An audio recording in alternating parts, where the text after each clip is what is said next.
Welcome back once again to our tech news channel NewsFrontier. This is Richard, your host, presenting today the top stories. Apple has just released new public betas for their operating systems.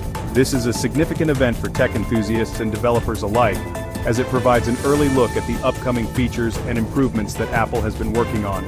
These betas are available for iOS, iPadOS, and macOS, giving users a chance to test out the latest software on their iPhones, iPads, and Macs. These include iOS 18.4, iPadOS 18.4, and macOS Sequoia 15.4. Each of these updates brings a host of new features and enhancements designed to improve the user experience and make Apple's devices even more powerful and versatile. For instance, iOS 18.4 introduces new privacy settings, enhanced notifications, and improved performance. iPadOS 18.4 offers better multitasking capabilities and new tools for creative professionals. macOS Sequoia 15.4 brings a refined user interface and deeper integration with other Apple services. This is exciting news for Apple users who enjoy trying out new features before they are officially released. Being part of the beta program allows users to provide valuable feedback to Apple, helping to shape the final versions of the software. These betas offer a glimpse into the future of Apple's software. They are a chance to experience the latest and greatest from Apple, including new functionalities, performance improvements, and bug fixes. They usually include new features, performance improvements, and bug fixes. However, it's important to remember that these are beta versions, which means they are still under development and may not be as stable as the final releases. Developers and early adopters often use these betas to test their apps and workflows, ensuring compatibility with the new software. This can be crucial for developers who want to make sure their apps are ready for the official release. But remember, these are beta versions. This means they are still under development and can be unstable. It's important to be aware of the risks before installing beta software. This means they are still under development. Users may encounter bugs, crashes, and other issues that could affect the performance of their devices. It's important to be aware of the risks before installing beta software. If you rely on your device for critical tasks, it might be best to wait for the official release. Beta software can be unstable and may contain bugs. Users are encouraged to report any issues they encounter to Apple, helping to improve the software for everyone. It's always a good idea to back up your device before installing any beta software. This ensures that you can restore your device to its previous state if something goes wrong. This essay will explore what's new in these betas and how you can try them out. We will also discuss the importance of backing up your device before installing any beta software. By participating in the beta program, you can help shape the future of Apple's software while getting an early look at the exciting new features coming to your devices. So, if you're feeling adventurous and want to be part of the cutting edge, consider joining Apple's beta program today. A public beta is a pre-release version of software. It's made available to the public for testing purposes. Apple releases public betas to get feedback from users. This helps them identify and fix any bugs or issues before the final release. Public betas are a great way for Apple enthusiasts and curious users to get an early look at upcoming features. They can provide valuable feedback to Apple. It's important to remember that public betas are not the finished product. They may contain bugs and other issues that could affect the performance of your device. It's essential to approach public betas with a degree of caution. Always back up your device before installing any beta software. Apple releases public betas for several reasons. One of the main reasons is to gather feedback from a wider user base. By releasing betas to the public, Apple can receive feedback from millions of users. This helps them identify and fix bugs and issues that might not have been found during internal testing. Another reason is to allow developers to test their apps and software with the latest version of Apple's operating systems. This ensures that their apps are compatible with the new software and that they take advantage of the new features and APIs. Public betas also generate excitement and anticipation for upcoming releases. By giving users a sneak peek at what's to come, Apple can create buzz and generate interest in their products.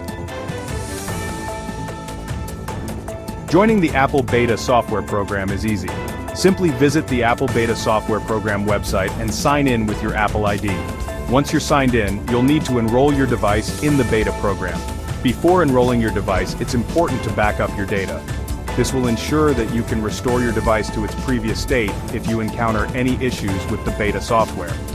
Once you've enrolled your device, you'll receive an over-the-air update to the latest beta version of the software. Installing the beta software is straightforward. Just follow the on-screen instructions. Section 5. Risks of installing beta software. While installing beta software can be exciting, it's important to be aware of the risks involved.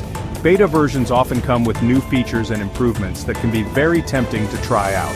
However, these versions are still in the testing phase and are not yet fully polished.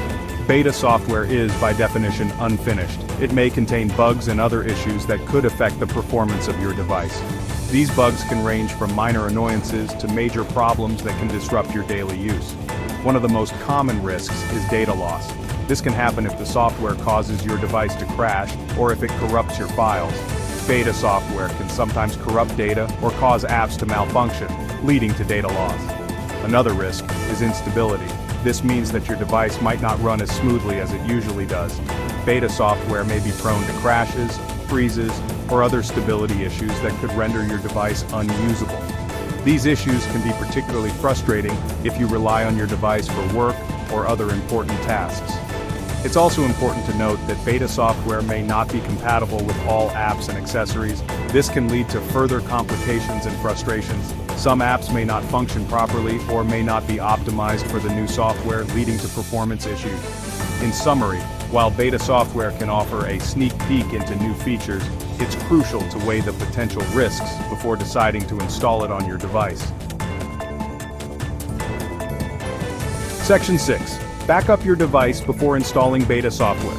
Before installing any beta software, it's crucial to back up your device. This will ensure that you can restore your device to its previous state if you encounter any issues with the beta software. You can back up your device using iCloud or iTunes. iCloud is a convenient option that backs up your data wirelessly to the cloud. iTunes allows you to back up your device to your computer. To back up your device using iCloud, go to Settings, your name, iCloud, iCloud. Backup and tap Backup Now. To back up your device using iTunes, connect your device to your computer, open iTunes, select your device, and click Backup Now. Section 7. Possible new features in iOS 18.4 and iPadOS 18.4. While Apple hasn't released any official information about the new features in iOS 18.4 and iPadOS 18.4, there are some speculations based on previous releases. One possibility is improvements to existing features such as performance enhancements, bug fixes, and security updates. Apple may also introduce minor new features or refinements to existing ones. These could include updates to the Health app, new accessibility features, or improvements to Siri's functionality. It's important to note that these are just speculations. The actual features included in the final release of iOS 18.4 and iPadOS 18.4 may differ. Section 8. Possible new features in macOS Sequoia 15.4. Similar to iOS 18.4 and iPadOS 18.4, Apple hasn't released any official information about the new features in macOS Sequoia 15.4. However, based on previous releases, we can speculate on some possible additions. One possibility is performance improvements and bug fixes. Apple often uses point releases to address any known issues and enhance the overall stability and speed of their operating systems. There may also be refinements to existing features or the introduction of minor new features. These could include updates to the Photos app, improvements to iCloud integration, or new productivity tools. Section 9. Conclusion: your feedback is important. The release of public betas for iOS 18.4, iPadOS 18.4, and macOS Sequoia 15.4 is an exciting opportunity for Apple users to get an early look at the future of Apple's software. These public betas allow users to explore new features, enhancements, and improvements that Apple has been working on. It's a chance to see firsthand how the software will evolve and to be part of the development process. By installing these betas, you can experience new features, test out the latest functionalities, and get a feel for the upcoming changes. This hands-on experience is invaluable for both users and developers. Provide valuable feedback to Apple, which is crucial for refining and perfecting the software.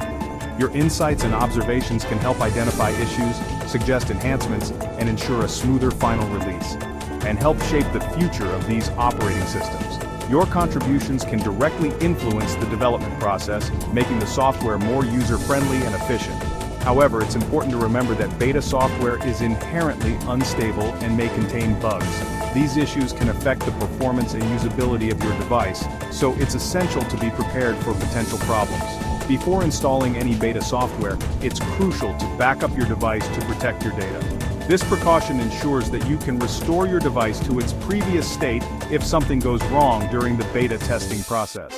Your feedback is essential to Apple's development process. By reporting bugs, suggesting improvements, and sharing your experiences, you play a vital role in helping Apple create the best possible software. You can help make iOS, iPadOS, and macOS the best they can be. Your participation in the beta testing program is not just about getting a sneak peek at new features. It's about contributing to a community effort to enhance the technology we all rely on it.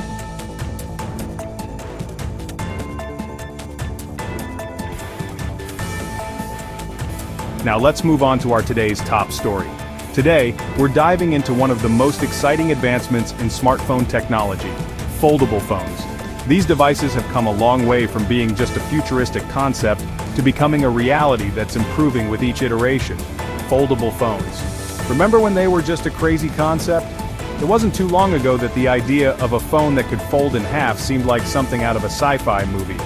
Early prototypes were bulky, and the technology seemed far from practical. Now they're getting better with every release. Each new model brings improvements in durability, screen quality, and overall user experience. Companies are investing heavily in research and development to make these devices more reliable and user-friendly. Samsung's been leading the charge with their Z Fold series, and guess what? They've managed to set the bar high for other manufacturers. The Z Fold series has consistently pushed the boundaries of what foldable phones can do. The Z Fold 7 is on the horizon. This upcoming model is generating a lot of buzz in the tech community. People are eagerly awaiting its release, hoping it will bring significant upgrades over its predecessors. The rumors are swirling, and from what we've seen so far, it's looking like a serious upgrade.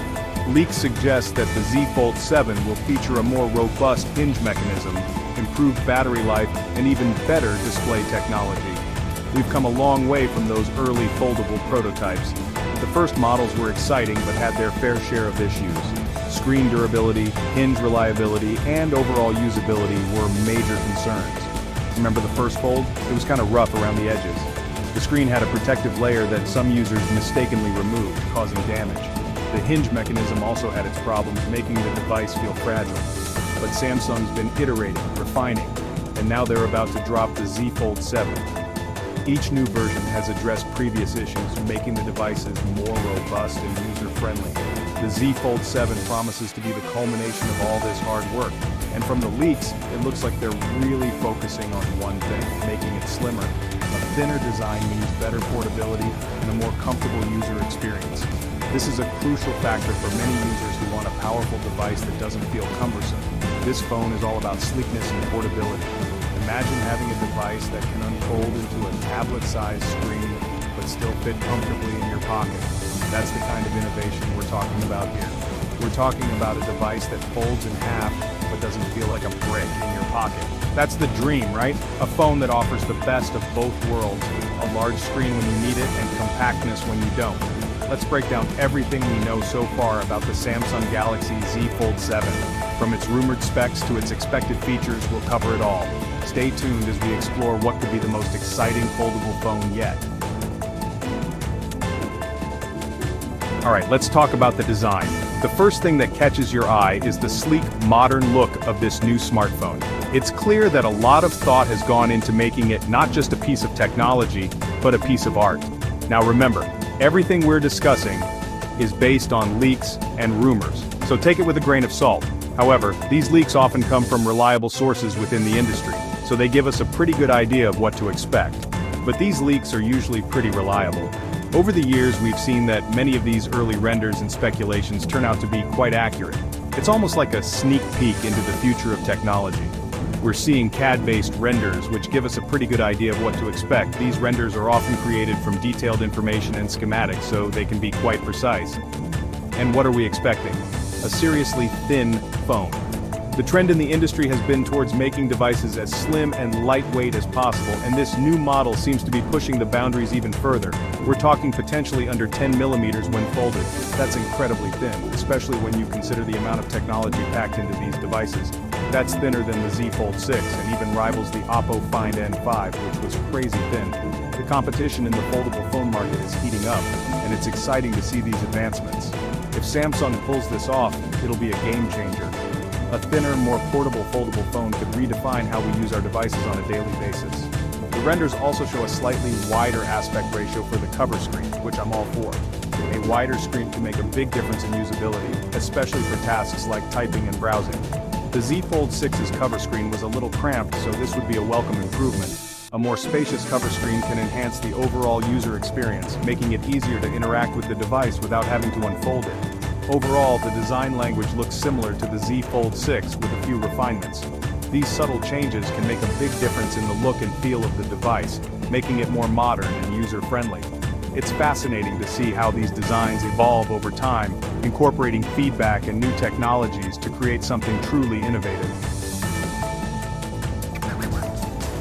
Now let's talk about what really matters on a foldable: the display.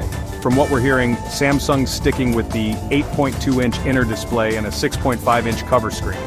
No crazy size increases this time around, but that's not necessarily a bad thing. The focus here is likely on improving the quality of the displays. We're expecting brighter panels, maybe even with a higher refresh rate on that inner display. Imagine scrolling through your social feeds or watching a movie on that big, beautiful screen with buttery smooth 120 Hz refresh rate.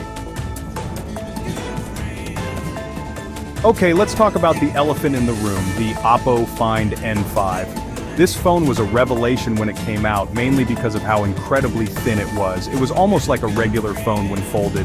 Samsung definitely took notice, and it looks like they're aiming to match or even beat that thinness with the Z Fold 7. Imagine pulling this phone out of your pocket. It folds out into this expansive tablet-like experience and then folds back down to something so sleek and pocketable. That's the future of foldables right there. Section 5, powering the Fold battery and performance. Now with all this talk about thinness, there's one big question. What about the battery? In the world of foldable smartphones, balancing a sleek design with a robust battery life is a challenging feat.